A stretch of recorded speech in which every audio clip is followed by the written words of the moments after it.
할렐루야. 2023년 10월 16일 월요일 삶의 첫 시간을 주님께 올려드립니다.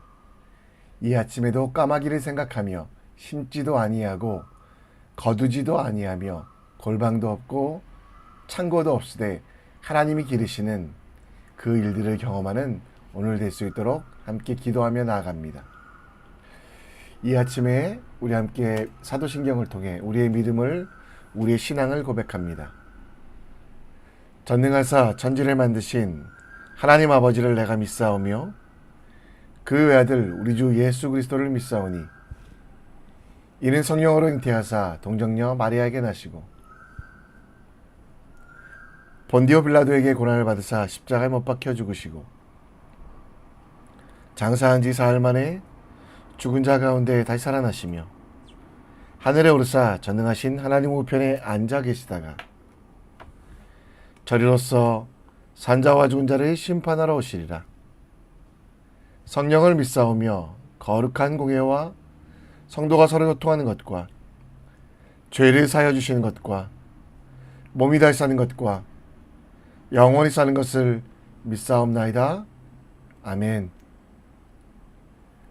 이 시간 우리 함께 찬송합니다. 찬송가 213장입니다.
오늘 우리가 함께 볼 하나님의 말씀은 열왕기상 17장 1절로 7절, 열왕기상 17장 1절로 7절입니다. 함께 보겠습니다. 길르앗에 우거하는 자 중에 디셉 사람 엘리야가 아합에게 말하되 내가 섬기는 이스라엘의 하나님 여호와께서 살아계심을 두고 맹세하노니 내 말이 없으면 수년 동안 비도 이슬도 있지 아니하리라 하니라. 여호와의 말씀이 엘리야에게 임하여 이르시되 너는 여기서 떠나 동쪽으로 가서 요단 앞 그리 시냇가에 숨고 그 시냇물을 마시라. 내가 까마귀들에게 명령하여 거기서 너를 먹이게 하리라. 그가 여호와의 말씀과 같이 하여 곧 가서 요단 앞 그리 시냇가에 머물매 까마귀들이 아침에도 떡과 고기를 저녁에도 떡과 고기를 가져왔고 그가 시냇물을 마셨으나 땅에 비가 내리지 아니하므로 얼마 후에 그 시내가 마르니라. 아멘.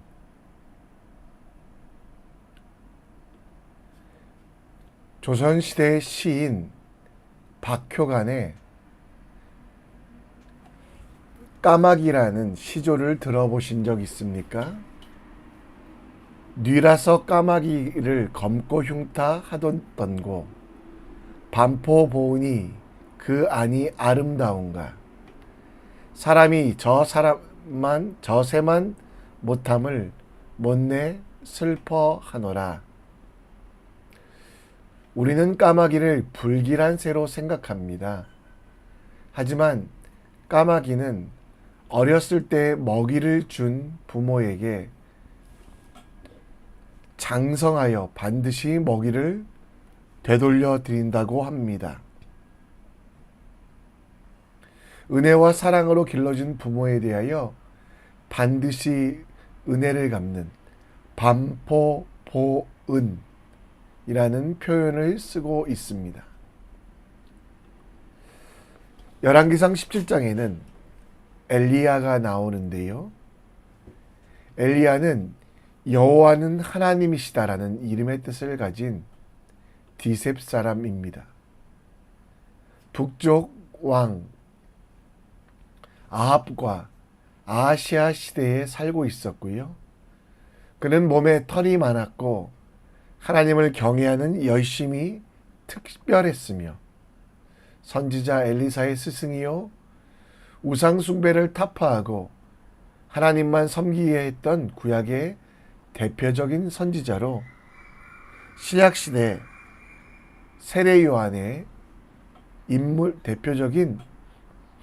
예표적인 인물이기도 했습니다. 그는 하나님의 은혜를 갚기 위하여 반포보은했던 사람입니다. 하나님의 은혜를 그렇게 많이 받은 것 같지는 않지만 일반적으로 금수저라고 말할 수 없는 조건도 없었지만 주목받기에는 아무것도 없는 엘리야가 하나님께 감사하고 어떻게 하나님의 일들을 했는지 우리 함께 살펴보기 원합니다. 오늘 본문 1절에 보면 엘리야에 대한 소개가 나옵니다. 엘리야의 고향이 어디였을까요? 길르앗이라고 하는데요. 길르앗은 향료로 유명하고 해발 600m의 고원으로 물이 많고 초목과 수풀이 우거진 땅이어서 양과 소를 방목하기에 좋은 곳이었습니다. 그런데 이 길르앗은 왕의 대로가 지나가는 곳이었고 또 물질적으로 풍성했기 때문에 수많은 외적들이 이곳을 공격했습니다. 수도 예루살렘에서 멀고 시골이라 하기에는 덩 떨어진 또 동쪽으로는 암몬, 남쪽으로는 모압이 수시로 쳐들어와 소와 양과 곡식들을 노략질해 가고 서쪽으로는 요단강과 북쪽으로는 바산이라는 깊은 계곡이 있어 도망치기 힘든 땅. 그래서 울퉁불퉁한 낙타봉이라고 이름을 부르고 있는 길르앗. 그 흔들리고 수많은 공격을 받고 있는 가운데 태어난 엘리야. 그러나 그가 자란 땅 길르앗을 무시하지 아니하고 오히려 그곳에서 그 고난의 터에서 그 어려운 환경에서 태어난 것들을 감사하며 고난을 두려워하지 아니하고 하나님께서 원하시는 일들, 하나님께서 바라시는 일들을 북쪽 이스라엘에 외치고 전파했던 사람입니다. 오늘 여러분들은 혹시 나는 아무것도 받은 것이 없는 흙수저라고 불평하고 있지 않습니까? 어린 시절부터 평안하고 최고의 것을 가지지 못했다고 힘들어하고 있지 않습니까? 내 의지와 상관없이 찾아오는 고난과 환난 때문에 힘들어하고 있지 않습니까? 그러나 여러분 기억하십시오. 여러분들은 고난과 환난 때문에 힘들어할 수 없는 사람. 왜냐하면 우리가 예수 그리스도를 영접함으로 하나님의 자녀가 되었기 때문입니다. 하나님께서 우리에게 자녀된 우리에게 주신 고난은 우리를 힘들게 하고 심판하려 하심이 아니라 살리시기 위한 일입니다. 우리를 넘어뜨리기 위함이 아니라 오뚜기처럼 일어날 수 있는 힘과 능력, 곧 자녀의 권세를 증명해 주시기 위하여 길르앗에 태어났던 엘리야처럼 우리가 가진 것이 없다고 원망하고 좌절하지 아니하고 그 어떤 곳에서도 우리를 위하여 은혜를 베푸시고 사랑을 준비하신 하나님을 알고 기뻐하고 감사하고 즐거워해야만 합니다. 하나님 앞에 여러분 쓸데없는 고난은 없습니다. 하나님을 위한 일에는 버려질 일들은 없습니다. 따라서 우리에게 환난과 고통이 찾아온다고 할지라도 우리는 기억합시다. 하나님의 자녀이기에 이 환난과 고통, 모자람과 부족함은 우리가 더 기도하라고, 아버지 되신 하나님을 더 의지하라고 주신 하나님의 기회라는 것 기억하십시오. 욥이 그러지 않았습니까? 그가 가는 길을 하나님께서 하신다라고 그는 고백하며 단련하신 후에는 순금같이 나오리라.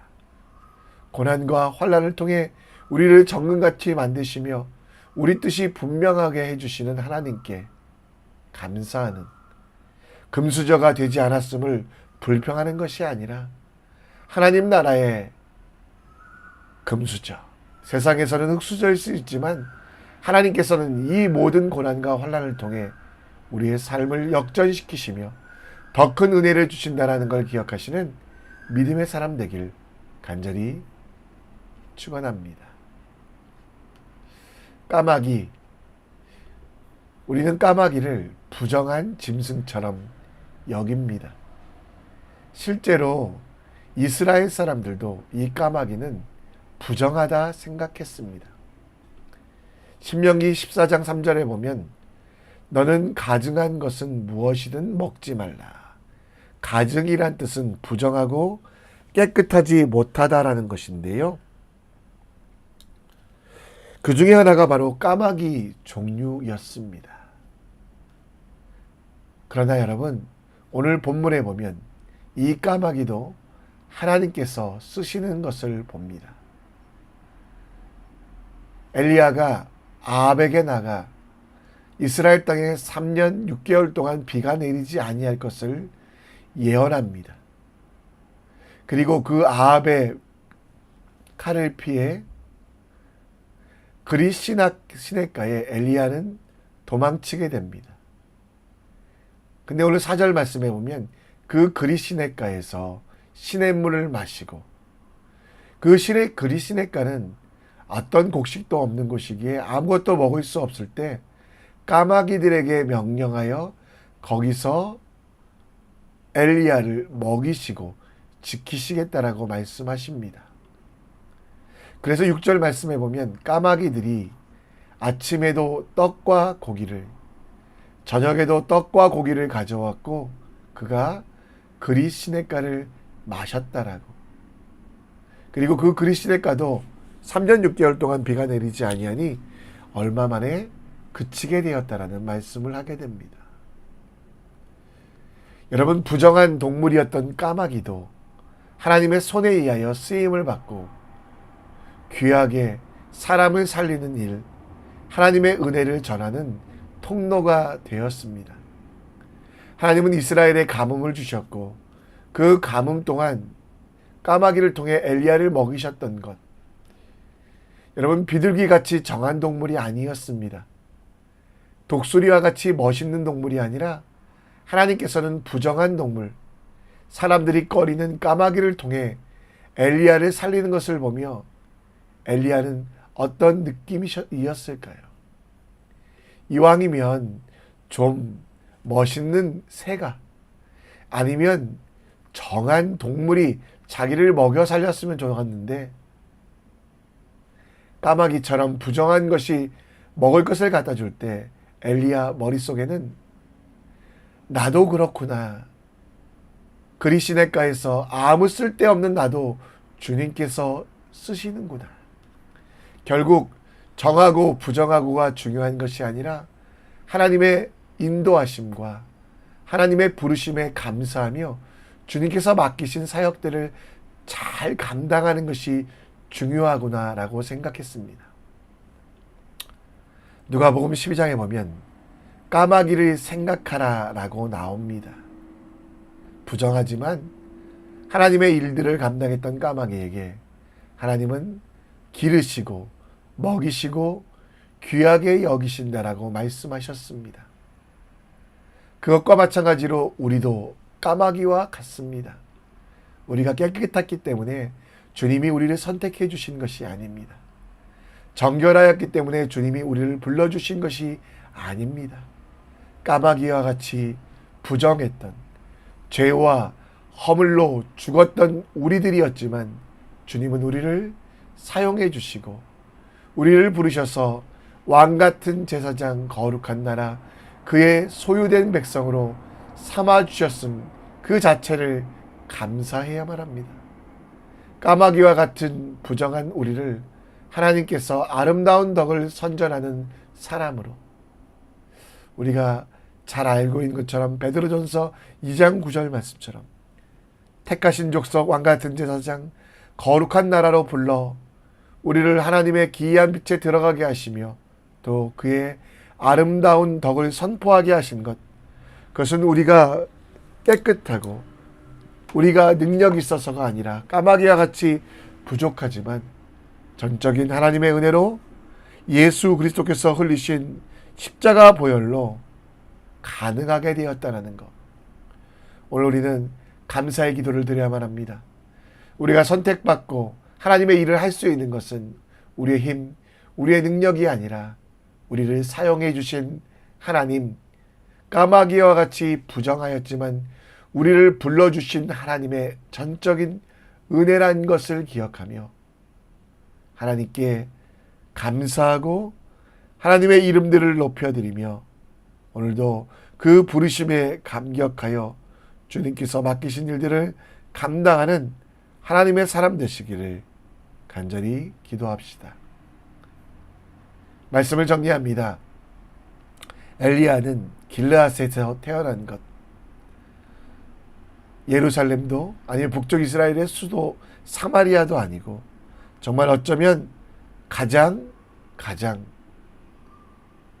악한 곳에서 태어났던 그것을 감사하며 하나님의 뜻을 이뤄감이 기쁨이었습니다. 오늘도 우리에게 금수저가 아니라고 불평하지 아니하고 하나님께서 주신 사명을 기억하며 주님만 바라보는 믿음의 사람 되시기를 우리 함께 기도했으면 좋겠습니다.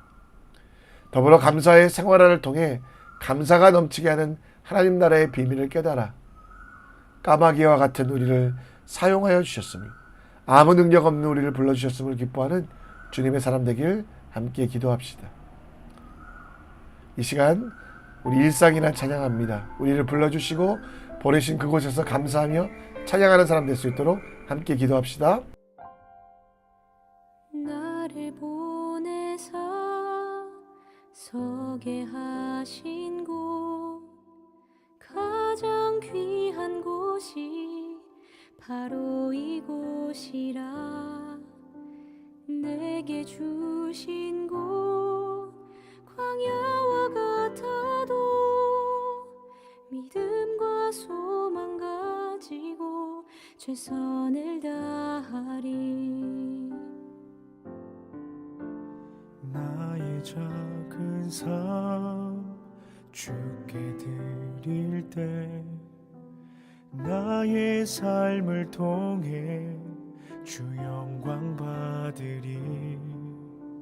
내게 맡기신 가장 귀한 이곳 감사와 순종으로 오늘을 살리라. 나의 일상을 통해 하나님께